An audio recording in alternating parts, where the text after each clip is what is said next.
Hello बच्चों, आज हम बात करेंगे सीमांत लागत लेखांकन की। सीमांत लागत लेखांकन प्रक्रिया अथवा उपकार्य व ठेका लागत लेखांकन की भांति कोई प्रणाली अथवा रीति नहीं है, बल्कि एक विशेष प्रकार की प्रविधि है। प्रविधियों के बारे में हम पढ़ चुके हैं, टेक्निक्स ऑफ कॉस्ट अकाउंटिंग। इसके अंतर्गत प्रबंधकों को इस प्रकार की सूचना प्रस्तुत की जाती है जिसके आधार पर लागत के व्यवहार को ध्यान में रखते हुए संस्था के लाभों का मापन किया जा सके। यह प्रविधि किसी वस्तु की लागत ज्ञात करने की अपेक्षा प्रबंधकों की लागत तथ्यों का निर्वचन कर निर्णयन हेतु आधार प्रस्तुत करने में प्रयोग की जाती है। इस प्रविधि को अपनाने से प्रबंधकों के लिए उत्पादन संबंधी परिणाम प्रस्तुत करना सरल हो जाता है तथा प्रस्तुत किए गए प्रतिवेदनों के आधार पर लागत मात्रा लाभ का अंतर संबंध भी सरलता से अध्ययन किया जा सकता है। इस प्रकार किसी औद्योगिक या निर्माणी संस्था में दिन प्रतिदिन के अनेक सामान्य निर्णय हेतु इस प्रविधि का प्रयोग किया जाता है। इसकी कुछ परिभाषाओं के बारे में मैं आपको बताना चाहूँगी। CIMA लंदन के अनुसार सीमांत लागत लेखांकन का अभिप्राय स्थिर या स्थायी एवं परिवर्तनशील व्ययों में अंतर करते हुए सीमांत लागत तथा उत्पादन मात्रा में परिवर्तन का लाभ पर प्रभाव ज्ञात करने से है।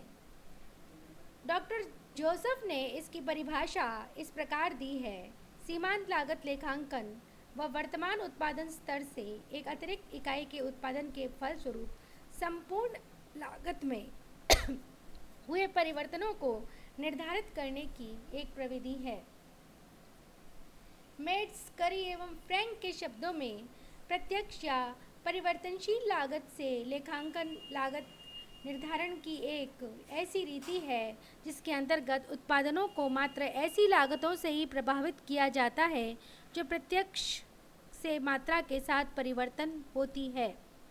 वास्तव में सीमांत लागत लेखांकन लोचदार बजट, सम विच्छेद विश्लेषण, लोचदार बजट यानी फ्लेक्सिबल बजट, सम विच्छेद विश्लेषण यानी ब्रेक इवन एनालिसिस तथा लागत विक्रय मात्रा लाभ, कॉस्ट वॉल्यूम प्रॉफिट संबंध आदि में निहित प्रत्यय का ही अनुमोदन है। इसे प्रत्यक्ष लागत लेखांकन, डायरेक्ट कॉस्टिंग भी कहते हैं। परिवर्तन लागत लेखांकन, परिवर्तनशील लागत लेखांकन या वेरिएबल कॉस्टिंग भी कहते हैं। भेदात्मक लागत लेखांकन, डिफरेंशियल कॉस्टिंग भी कहते हैं अथवा वृद्धिमान लागत लेखांकन, इंक्रीमेंटल कॉस्टिंग भी कहते हैं। मैंने अभी जो ये परिभाषाएं आपको बताई है उससे यह निष्कर्ष निकलता है कि सीमांत लागत प्रविधि द्वारा उत्पादन की इकाइयों में कमी या वृद्धि के कारण लागत में होने वाली कमी एवं वृद्धि का अध्ययन किया जाता है। इस उद्देश्य की पूर्ति करने हेतु स्थायी व्ययों एवं परिवर्तनशील व्ययों में अंतर करना आवश्यक होता है तथा परिवर्तनशील व्ययों के आधार पर वर्तमान उत्पादन स्तर में वृद्धि या कमी होने पर कुल लागत में वृद्धि या कमी ज्ञात की जाती है।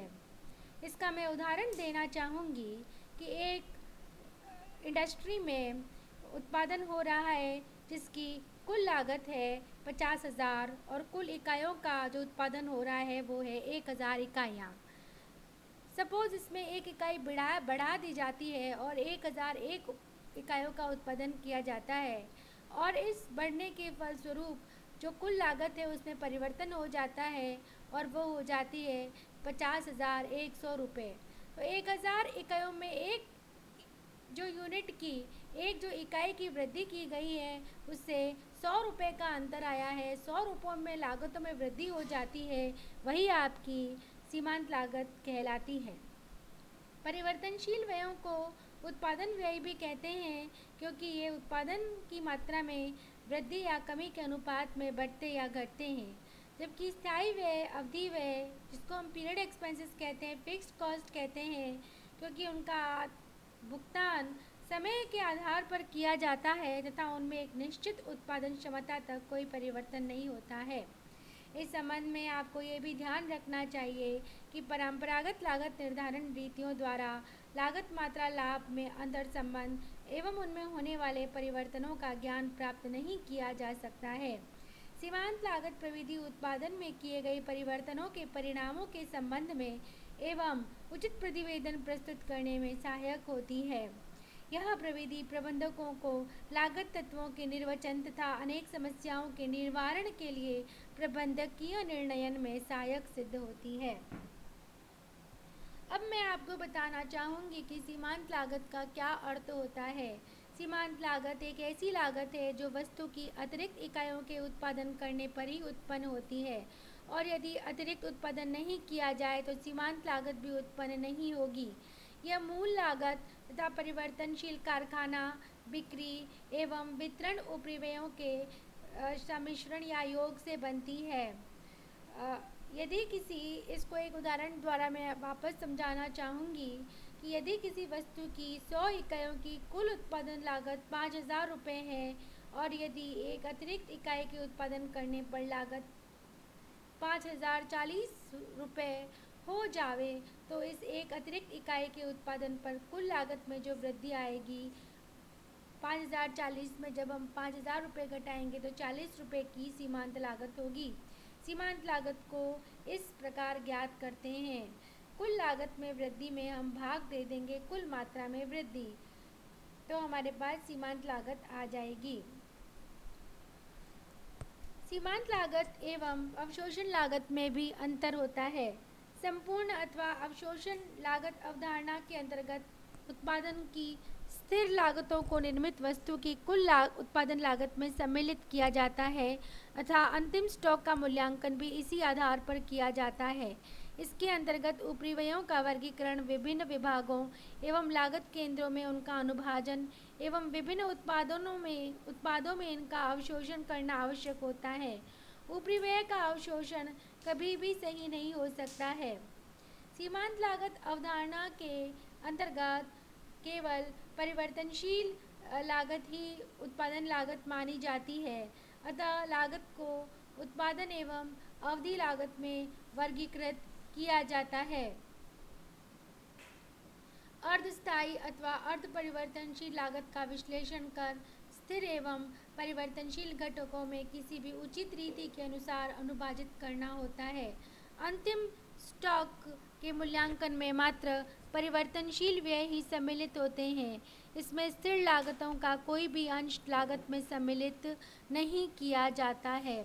इस प्रकार हम कह सकते हैं कि वस्तु की लागत में सभी व्ययों यथा स्थिर एवं परिवर्तनशील लागत जो सम्मिलित करते हैं उसे अवशोषण लागत लेखांकन कहते हैं और वस्तु की लागत में मात्र परिवर्तनशील व्ययों को सम्मिलित करते हैं उसे सीमांत लागत लेखांकन कहते हैं। इसमें अवशोषण लागत में जो लाभ ज्ञात किया जाता है वो विक्रय में से हम विक्रय की लागत को घटाकर ज्ञात करते हैं और सीमांत लागत में हम लाभ ज्ञात करते हैं। जब कंट्रीब्यूशन आता है जिसे हम अंशदान कहते हैं उसमें से स्थिर व्यय घटाते हैं तो हमारे पास लाभ आता है।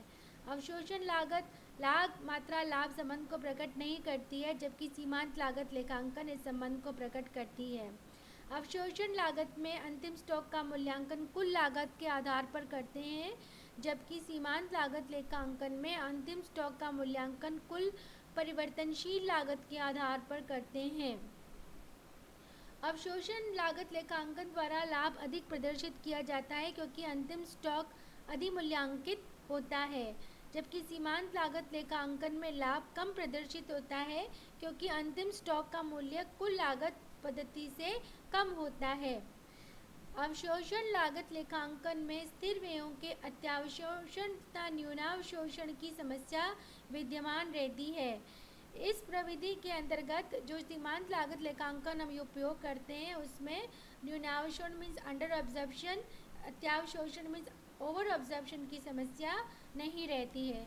इस प्रकार आज के इस चैप्टर में हमने आपको सीमांत लागत का अर्थ बताया और अवशोषण लागत एवं सीमांत लागत में अंतर बताया। आशा है आपको समझ में आया होगा। धन्यवाद।